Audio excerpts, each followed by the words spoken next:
ఆలయాల ఆస్తుల పరిరక్షణ, సక్రమ వినియోగానికి ఒక పటిష్టమైన వ్యవస్థను ఏర్పాటు చేయాలనే ఆలోచన ఉందని, జిల్లా స్థాయిలో దేవాదాయ ఆస్తుల నిర్వహణలో కలెక్టర్లకు పాత్ర ఉండాలని దేవాదాయ శాఖ మంత్రి రామచంద్రయ్య అన్నారు.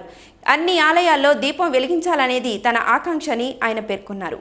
నగరంలోని ప్రభుత్వ అతిథి గృహంలో ఏర్పాటు చేసిన విలేకరుల సమావేశంలో మంత్రి రామచంద్రయ్య మాట్లాడుతూ, ధూపదీప నైవేద్యాలకు నోచుకొని ఆలయాల్లో రోజూ దీపం వెలిగించేలా ఒక పథకం ఉందని, దానిని మరింత పటిష్టంగా అమలు చేసేలా చూస్తామన్నారు. తిరుపతి 1000 కాళ్ల మండపం విషయంలో భిన్నాభిప్రాయాలు ఉన్నాయని, నిపుణుల కమిటీయే దీనిపై ఏదైనా తేలుస్తుందన్నారు. తిరుమల పవిత్రత గురించి చిన్నజీయర్ స్వామి చేస్తున్న విమర్శలపై తాను వ్యాఖ్యానించనని, అయితే చిన్నజీయర్ స్వామి ఎక్కువ విమర్శలు చేయడం వల్ల పవిత్రత పోవడానికి దారితీస్తుందని తాము భయపడుతున్నట్లు చెప్పారు. భక్తులకు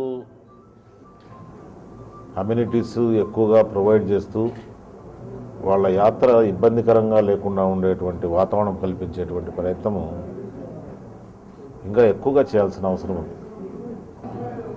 యాత్రికులకు వస్తే భక్తి శ్రద్ధలతో దేవుణ్ణి ప్రార్థించేటువంటి వాతావరణము కల్పించాల్సిన అవసరం ఉంది. అటువంటి ప్రయత్నము చేస్తామని నేను ఆంధ్రప్రదేశ్ ప్రజలకు హామీ ఇస్తున్నా. సిన్సియర్గా చేస్తాం అటువంటి ప్రయత్నం. తరువాత వాళ్ళకు కావాల్సినటువంటి సదుపాయాలు,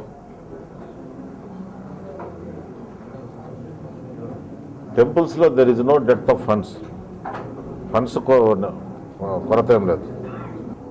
భక్తులకు చాలా మంచి సదుపాయాలు కల్పించేటువంటి శక్తి ఉంది దేవాలయాలు. కరెక్ట్ ఒక విజను, ఒక ప్లానింగు, ప్రాపర్ ఇంప్లిమెంటేషను చేస్తే ఇవన్నీ సదుపాయాలు బాగా జరుగుతాయి. అందువల్ల ఇది ఒకటి, ఈ సిస్టమ్ ఏ విధంగా ఎవాల్వ్ చేయాలనేటువంటిది ఒక ఫుల్ ప్రూఫ్ సిస్టమ్ ఎట్లా అనేది అదొకటి